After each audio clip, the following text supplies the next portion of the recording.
Turma, professor Gustavo Lima, trazendo mais um resumo da semana. Esta semana realizamos atividade avaliativa em grupo, em sala de aula. Então, estou trazendo a correção da atividade, de modo a permitir que vocês confiram o passo a passo da resolução das questões e, caso tenham alguma dúvida, possam tirá-las ao final do vídeo. Beleza? Então, vamos para a tela. Já temos aqui o texto da questão. Converta corretamente 3 megavolts em kilovolts. Então, vamos ligar aqui a canetinha, ver se a configuração está conferindo. Pronto. Então, turma, nesse tipo de questão é a utilização do gabarito que foi disponibilizado em sala. Você caminha para um lado multiplicando por 1000, caminha para o outro lado dividindo por 1000. Então, se eu tenho 3 mega e quero chegar em kilovolts, eu vou colocar 3 zeros. Então, eu tenho 3.000 kilovolts para poder representar esse valor de 3 milhões de volts. Lembrando que 3 milhões, 3 megavolts são 3 milhões, são 6 zeros. Então, eu desenho, eu escrevo 3 zeros aqui no número e os outros 3 zeros está representado pela letra K, de quilo. Quilo vale 1000. Letra B, 25 microamperes. Letra grega mi. Esse mi vale 1 dividido por 1 milhão. Então, para expressar em amperes, eu vou colocar 0,000 mais um zero e aqui o 25. Então, é pegar esses 25, trocar o símbolo de micro por uma divisão por 1 milhão. Então, fica 25 dividido por 1 milhão. O resultado é esse aqui da tela. Questão 2, sobre carga elétrica, completa as lacunas corretamente. Então, isso aqui é um parágrafo que se encontra no caderno de cada um de vocês. Então, era ler e completar corretamente. Então, foi adotado que a carga elétrica, então aqui a palavrinha carga, do que de alguma coisa é positiva. Então, lá no estudo do elétron, vimos que o próton é o positivo. Próton, então aqui, próton. Então, faltou só o acento aqui, confere, é o positivo, enquanto que a carga elétrica do elétron foi adotado que seria negativo. Então, a carga do elétron é negativa. Depois, o nêutron não possui carga. Então, um detalhe importante, o nêutron possui massa, mas não tem carga elétrica.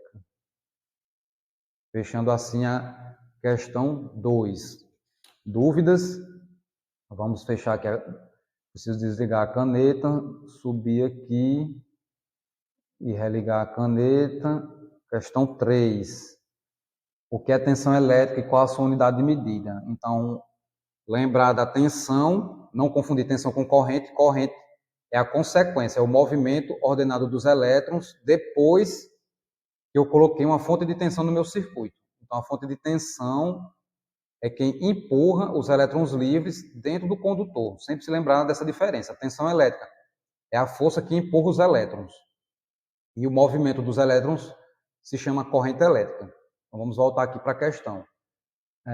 Então, vou procurar a força que empurra alguma coisa. Então, letra A, movimento desordenado, está fora. Letra B, força que impulsiona os elétrons. Beleza, vamos ver se tem mais alguma. Oposição ao movimento dos elétrons, está fora. E movimento ordenado de elétrons também fica fora. Primeira parte, confere, vamos só confirmar a segunda parte, medida em volts. Então, a unidade de medida da tensão é em homenagem a Alessandro Volta, físico italiano que inventou a pilha. Então, unidade de tensão, volts. Então, letra B de bola, ok. Vamos dar prosseguimento aqui com a questão que seria a 3, aqui está o dígito 6. Então, acabou que eu digitei 6 de novo, 3, confere agora. Beleza, vamos retomar aqui a caneta. Determina os valores nominais dos seguintes resistores comerciais. Então, em sala de aula, nós copiamos algo parecido com a tabela dessa, obviamente sem as cores. Então, eu reforcei que quem quisesse, quem pudesse, que baixasse uma imagem dessa e fizesse a impressão. Então, aqui é uma tabela para resistores de 5 faixas. A gente só estudou resistores com os 4. Então, o que vai importar para a gente é a faixa 1, 2 e o multiplicador. Então, o que tiver na cor, na faixa 1, eu copio o número. Na faixa 2, eu copio o número. E na faixa 3, eu vou colocar o multiplicador. A quantidade de vezes que eu vou multiplicar o número anterior. Então, vamos acompanhar isso aqui bem de perto aqui na tela. Então, amarelo, se eu for lá na tabela consultar, é 4, violeta é 7. Já o marrom é um multiplicador de quanto? 10 vezes. Então, isso aqui não é meu número final ainda. Então, muita atenção para copiar corretamente. 470 mais ou menos a cor ouro, 5%. Unidade, ohms, símbolo de ômega, letra grega. Depois o cinza, aí eu vou na tabela, a consulta é o 8, o vermelho é o 2, enquanto que o vermelho na posição 3 não é mais o 2, e sim um multiplicador de quanto? De 100 vezes. Então eu vou ter o número final de 8.200, mais ou menos o ouro de novo, 5%. Unidade, ômega, muito importante completar, finalizar o número com a unidade. E a última aqui, 3, laranja 3, na posição 1. E na posição 2, eu copio o número lá daquela tabela, enquanto que a terceira posição aqui é um multiplicador. De quanto? A cor verde é 100 mil. Então, vou fazer aqui embaixo 3, o segundo 3 seguido de 2 zeros e mais 3 zeros. Na cor prata, mais ou menos 10% ômega.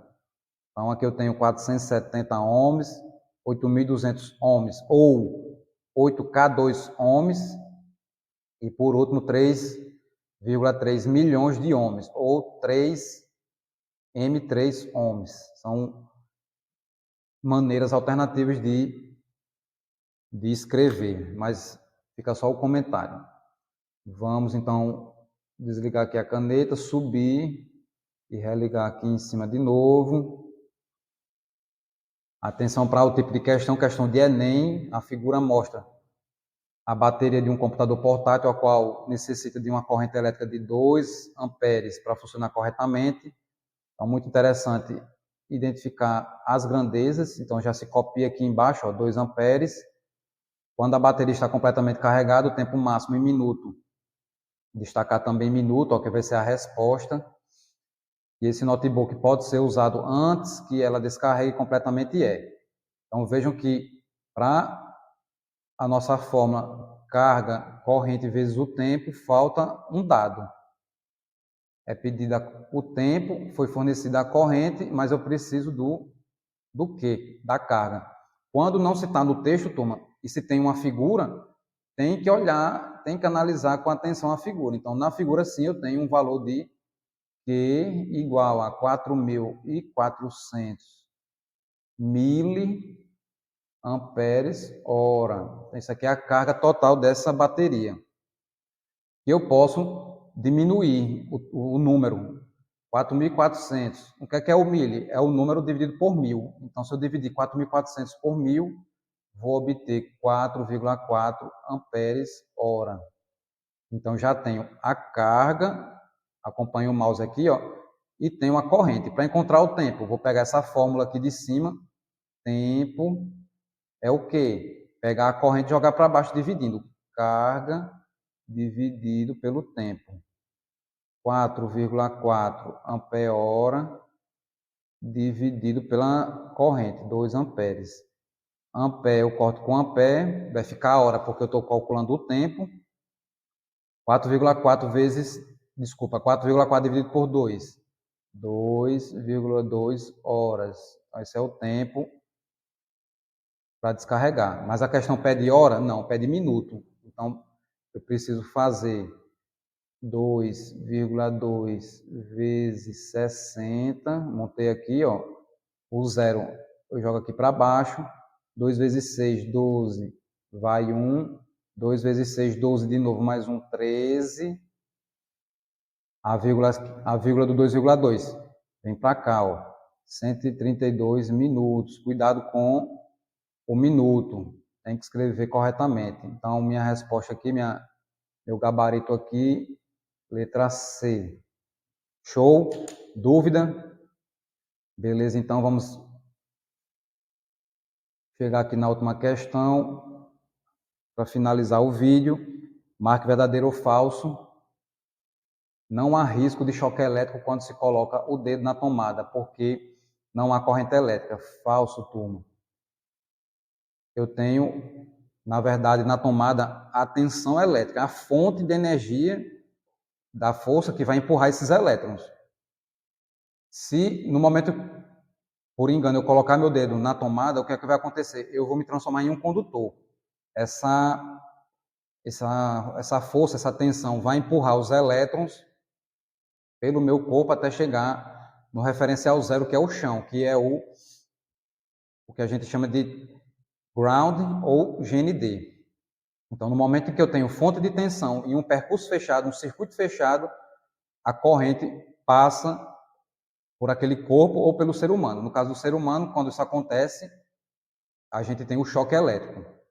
Então, o ponto de partida de qualquer circuito elétrico é a fonte de tensão. Se tiver fonte de tensão, pode ocorrer o movimento de elétrons no circuito.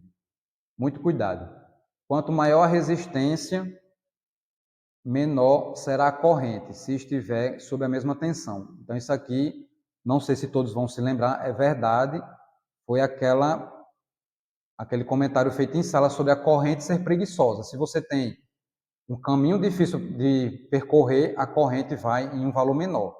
Se o contrário acontecer, você tem uma resistência baixa e a corrente é preguiçosa, ela vai passar em um valor maior. Então, isso aqui é verdade. Depois, se um circuito elétrico com a mesma fonte de tensão for substituído, um isolante por um condutor, a corrente sempre aumentará. Então, imagine a seguinte sequência. Você tem um circuito, uma bateria ligada a um isolante. Quase não tem corrente. Por quê? Porque o isolante tem uma alta resistência, corrente baixa. Aí eu troco o isolante por um condutor. Qual é a característica do condutor? Ser fácil passar corrente. Então, na hora que eu pego a bateria e o condutor, vou ter uma corrente alta. Por quê? Porque a minha relação de comparação é com o isolante, que quase não passa corrente. Então, toda vez que eu trocar um isolante por uma corrente em qualquer circuito, vai ter uma corrente maior. Isso aqui é verdade também. E a última, para a gente finalizar, a resistência elétrica é simbolizada pela letra R. Confere a unidade em ohms. Então, ohms é em homenagem ao cientista alemão Georg Simon Ohm, quem primeiro estudou esses materiais e viu que eles tinham valores diferentes de resistência. Essa grandeza física é entendida como oposição à passagem de corrente elétrica. Ok, então, verdade, tudo que a gente comentou em sala, que é referente à resistência. Letra R, símbolo ômega, ou ohms, e é uma oposição à passagem da corrente elétrica. Fechamos aqui, então, mais esse resumo da semana. Se ficou com alguma dúvida, comenta aqui no vídeo, ou posta no mural do sala de aula, ou ainda por e-mail. Fico por aqui, até a próxima, um forte abraço.